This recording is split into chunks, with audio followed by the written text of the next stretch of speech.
Coming up on Chicago Bears Now as we continue our coverage from the NFL Combine in Indianapolis. I'm Harrison Graham. Yes, the voice is still struggling, but we're going to power through here. We heard from Caleb Williams and the other draft prospects. We'll focus a lot on Caleb today, but quick thoughts on Jayden Daniels, Drake Maye, J.J. McCarthy as well, as it's been a busy day here at the Combine in Indianapolis. Also, Justin Fields. What is the latest trade buzz around him?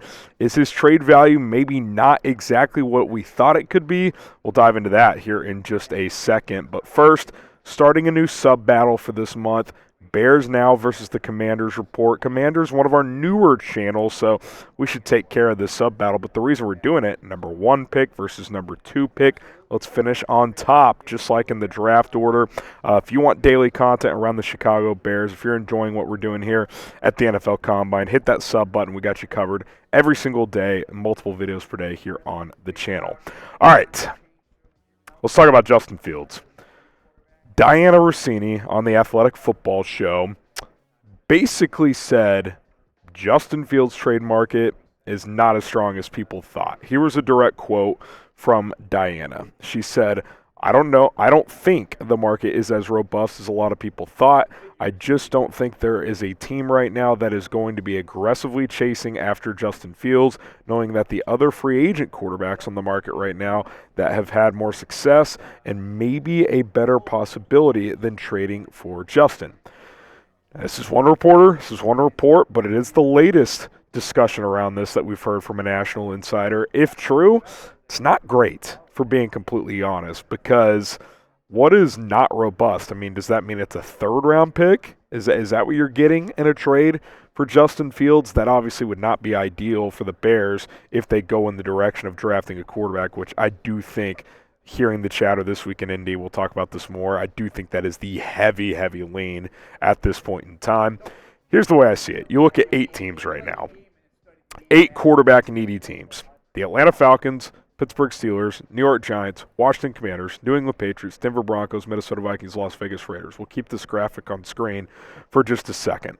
Atlanta, what if they want Kirk Cousins? Well, they might be willing to wait for the start of free agency, get a visit with Kirk and see how that goes. If they don't get him, maybe they circle back to Fields. But if they do get Cousins, that takes them off the list. Pittsburgh, well, I think Pittsburgh should trade for him, but they keep saying they like Kenny Pickett. So if they're not interested, that really hurts the pool. New York Giants, I think they're either drafting a quarterback or rolling with Daniel Jones, so I don't think that's very likely. Washington, I doubt it. I think they're going to try to get up to 1 to draft Caleb, but if the Bears don't trade him that pick, they're going to take Drake Maye or Jayden Daniels. Patriots, I think they're going to draft a quarterback and sign a veteran. Denver, maybe. Is Denver interested in Justin Fields? Is Sean Payton? Is that a marriage that makes sense? Maybe, maybe not. Minnesota, there was a loose report last night that they've checked in. You want to trade him in the division, though? Raiders, Getsy. The point is, there may not be, really any kind of bidding war here, right? Which drives the price down, especially if teams are catching wind of the Bears' interest in drafting a quarterback, which, by the way, a lot of these teams we're talking about here will draft a quarterback. Washington, likely going to draft a quarterback. New England, likely going to draft a quarterback. One of Atlanta or New York at 6 and 8, maybe both, could draft quarterbacks. It would suck if this was the case, because if you're moving on from Fields, you'd like to get something for him. He is a starter in this league, but you may not get as much as you think. And that does make me wonder, could this drag out even if they have made the decision to move on? I think it could. That seems to be kind of the chatter in Indy right now. We'll see if that shifts in the coming days. Something else to consider as well, and I kind of loosely mentioned that a second ago. It feels pretty obvious that the Bears want to take a quarterback at 1. That does not help Justin Fields' trade value either. Just want to get that out there. Now, stocks that are rising is the top quarterbacks in this draft. I think I've heard from multiple people. I heard from one person, and can't reveal who told me this, but he thinks J.J. McCarthy could go top 5, top 7 at worst. Even if he's on the aggressive side, top 10 seems very much a possibility. Michael Penix, if his medicals check out, I've heard good things while being here in Indianapolis. I think he's a first-round pick. So again, these teams are they're going to draft quarterbacks. So that does dwindle the pool of potential Justin Fields team. And again, if the Bears are going to draft a quarterback and the rest of the league knows that doesn't help Justin Fields' trade value. It just doesn't. Could the scenario where they draft a quarterback and keep Fields still be on the table? Maybe. I still think that's unlikely, but things are heating up. There's no doubt about that. We'll see if a trade happens before the start of NFL free agency, which is 10 days from now, the legal tampering period. So a lot of momentum here in Indianapolis for the Bears to draft a quarterback, and maybe not a lot of momentum in top-tier value in return for Justin Fields, based on what we're hearing around the NFL Combine and what Dianna Russini said. What do you want in return in a potential Justin Fields trade? Like, if, let's say, Ryan Poles came out tomorrow and said, hey, we're moving on from him. What would you like to get back? What do you think is proper? I mean, I think a second-round pick plus another pick is what I would like. That may not be realistic at this point. Let me know what you guys think. What would you be willing to take in a Justin Fields trade? All right, Caleb Williams spoke publicly for the first time since the end of the season. We talked about that interview he did with ESPN the other day, but this is the first time we've seen him in a public forum since the end of USC season a few months ago. I'm going to go through my top 3 takeaways here in just a moment as we continue this show, but I did want to tell you first about today's sponsor. That is Prize Picks, guys. Football season may be over, but you know what's not? The NFL Combine. And there is a lot of fun 40-yard dash, more or less numbers you can put your money on right now if you want to do so. Get started with Prize Picks today. PrizePicks.com/CLNS. Use the code CLNS to get a deposit match up to $100. This is an entry I like today. Michael Penix Jr., he is not going to run a 4.64. Give me the more on that. I think he'll be in the 4.7s, 4.8s. Blake Corum, not really a burner. 4.46 feels a little fast for him. I think he's probably more in that 4.5 range. And then Bo Nix, I think he's going to run faster than Penix, so give me the less on his 40. I think he'll run pretty well. All those players working out tomorrow. 3-player entry here, $10 to win $50 on that return. PrizePicks.com/CLNS. Use the code CLNS. You can use basketball, NBA, college hoops games. You got NHL, Major League Baseball is back too with spring training underway. Lots to get going on with Prize Picks, so go ahead and check it out. All right. My 3 takeaways from Caleb Williams' press conference today, and I have a bunch more. I've tweeted about a lot of it. Go check it out at HGramNFL. But number 1, he was complimentary of the Bears. Said the meeting went well. He had some thoughts on Ryan Poles and Matt Eberflus as well. Going to play a couple of clips here, and then we'll continue the conversation. The Bears was an 8-9 team last year, I believe, and 7-10. Sorry, and that's pretty good for a team that has the first pick. And they got a good defense. They got good players on offense.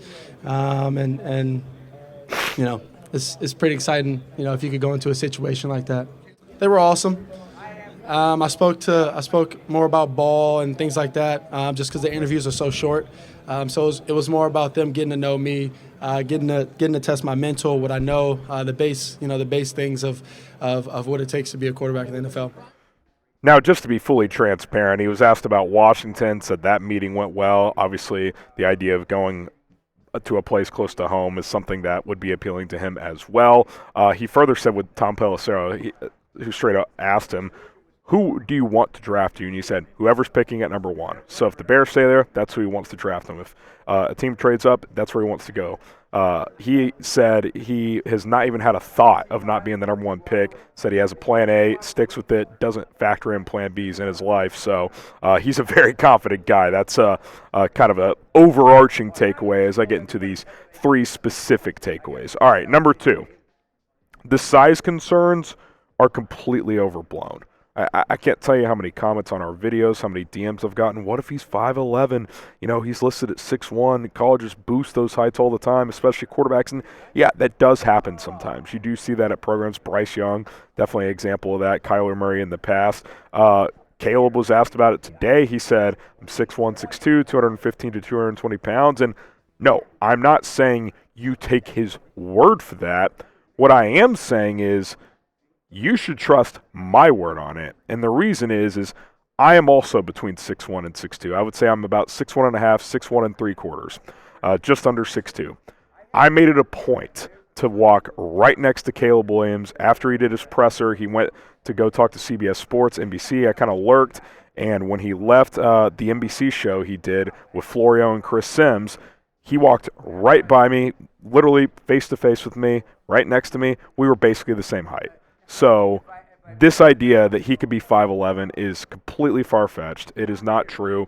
I bet a guy on Twitter who said, no, he's 5'11 after I tweeted this out, that if his height starts with the number 5 when he officially measures in, if he does, I guess we'll see tomorrow, I'd give him $100 because he is at least 6 foot. I think he's over 6'1", based on walking next to him, based on knowing what my height is. So I feel completely comfortable with his size. It's completely overblown. We'll see on the weight, I suppose. That's harder to tell. But he is, if I had to guess, he's between 6'1 and 6'1 and a half. I think that's about where he's going to measure in.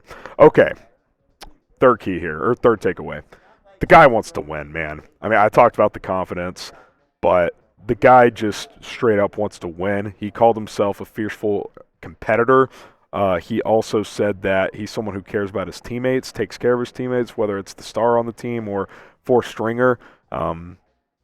So, again, a lot of these narratives that have been out there around this guy, I just have been completely overblown. Talked about the height stuff. This guy, you just listen to him and you're like, yeah, that's a guy that I think can lead an NFL franchise. So quick clip here. I'll tee this up. What does he want to know about the Chicago Bears in this process? Here is his quick answer. Just, do you want to win? That's it. Do you want to win?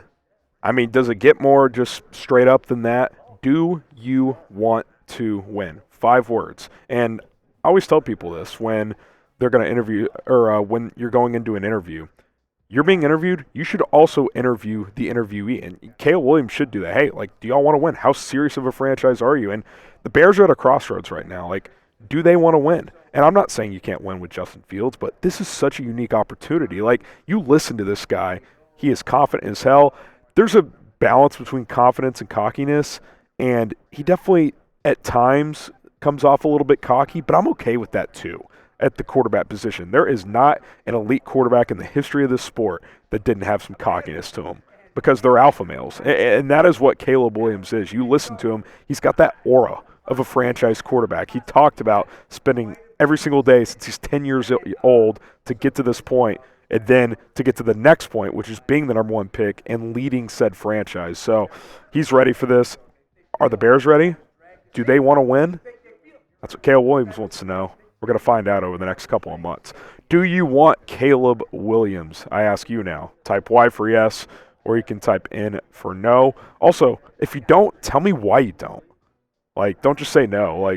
Why don't you want him? You can tell me why you do want him. I've given reasons why I do want him, and I'm going to do a larger video of why I've basically made my decision without giving it away. Man, I was impressed. I like what I saw, and the ability checks out as well. All right, some quick takeaways from the other quarterbacks. Drake Maye had some interesting thoughts. Talked about Trubisky. He was asked about that. Put a short up on that on the channel. Go check it out. But said Chicago's as good as it gets when it comes to being a sports town. He would certainly enjoy coming here. I think that was pretty clear. J.J. McCarthy said it's always been a dream of his to play at Soldier Field, being from playing at Nazareth and all that stuff. He also added in that clip of whether it's for the Bears or someone else. I think he's got a pretty good idea. It's not going to be with the Bears.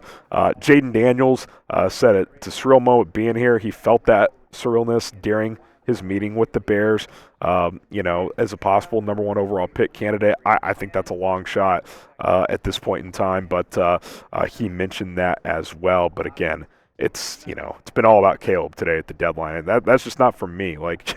Turn Twitter on. Chances are you're going to see Caleb stuff just about everywhere. All right, guys, that's it for today's video. My voice is just absolutely shot. Brutal time to lose it, but we're battling here for you guys. So subscribe to show some love, some support. I would appreciate it. Got to take down the Commanders Report and new subs this month. Number 1 pick versus number 2 pick. Let's come out on top. Bear down. We'll see you soon.